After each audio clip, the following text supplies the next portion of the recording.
just like to talk a little bit about some of my experiences in my life and some of what I've gone through. So bear with me. When I was younger, I was very sick and I had a lot of health problems and developmental delays. I'd often have to be taken out of hospital, taken out of home and school to go into hospital, often for weeks, every couple of months, because I was born with cystic fibrosis. I spent so much time in hospital that it led to me missing out on a lot of experiences and being able to build on my social skills. It became apparent that my communication skills were delayed, and because of that, I was taken out of class for multiple types of therapies. Being taken out of class felt like I wasn't allowed to be with my classmates. It made me feel like there was something wrong with me.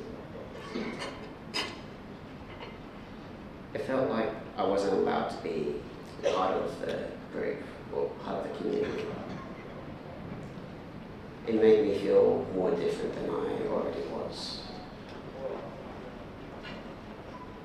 To add to my struggles, I had a serious accident when I was 9, which fractured my skull, 3 vertebrae, and ended up with a brain injury.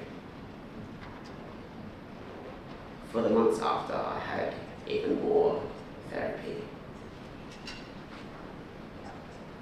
Over time, I noticed that my classmates were growing more distant from me.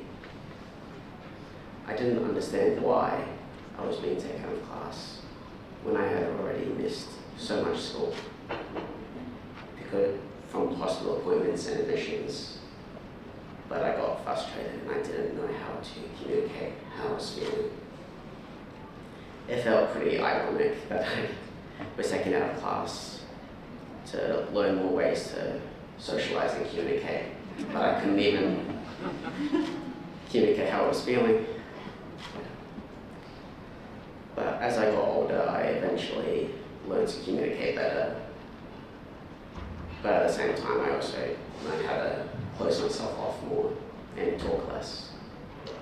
As to me, talking was one of the only things I could control growing up.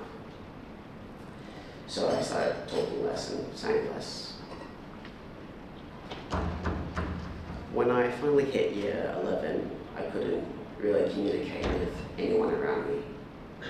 I tried communicating with classmates, but I would usually get ignored or misunderstood.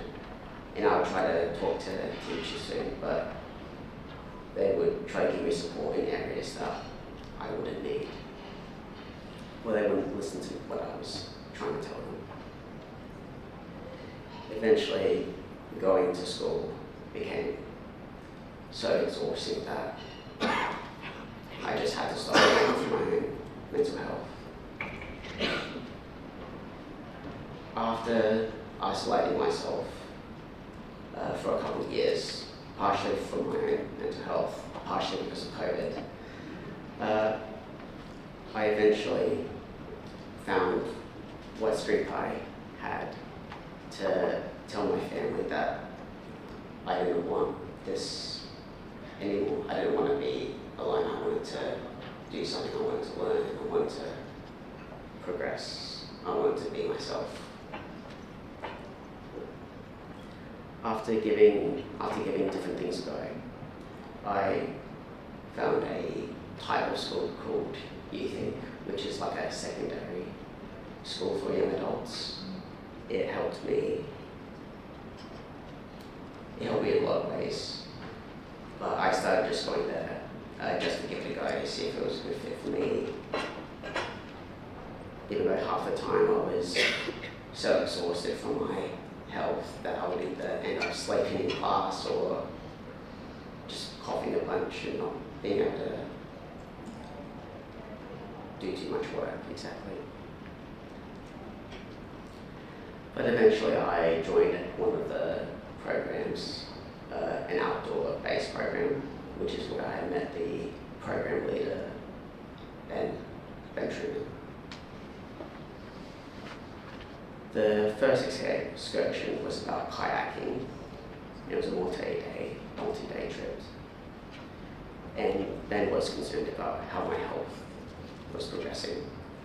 But I told Ben that I felt confident in managing my own health while also going on this experience.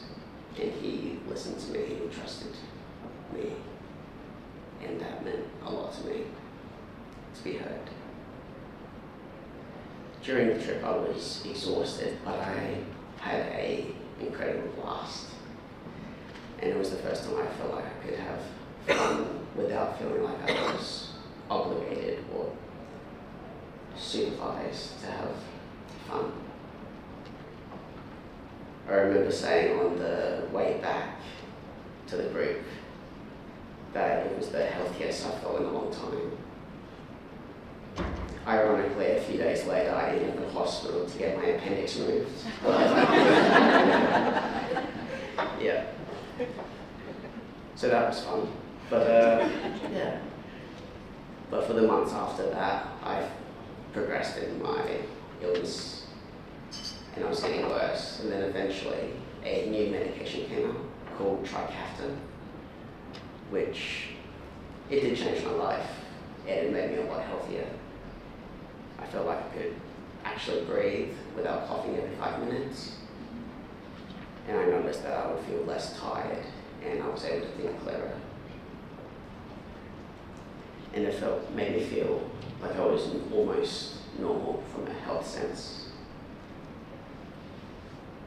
But after my health improved and doing more outdoor programs, Ben became my mentor. Ben really assisted me in learning more about the outdoors, and it made me feel like I was allowed to do what I wanted to do, which made me feel more motivated to do more in my life. After 2.5 years of gaining more confidence and independence, I finally completed my studies. I made some great friends.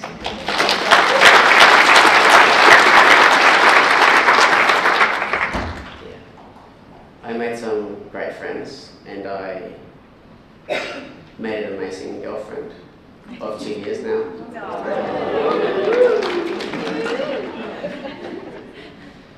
I worked on myself a lot. I volunteered with Operation Flinders. I hiked the overland track in Tasmania. And I even got my driver's license. And now I'm close to finishing my Cert 3 in individualized support. Yeah.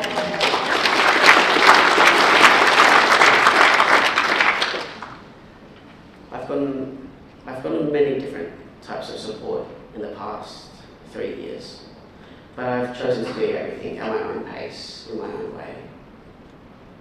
Some of the supports I've gotten were very helpful, but sometimes organizations hindered me more than helped or assisted me. Thinking back on it, I think I had too much support for things that I didn't need.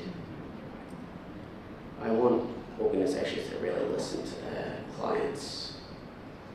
When clients say what they need or want, offer them something that can try and match their needs. And try and be somewhat flexible. I know that can only go so far, but try to be flexible so that people with disabilities don't miss out on everyday activities with school, friends, community, life. And just because I was diagnosed with a lot of different things doesn't mean that I'm not capable of doing more. In the future, I look forward to working with many different groups of people and just living my life my way. Thank you so much.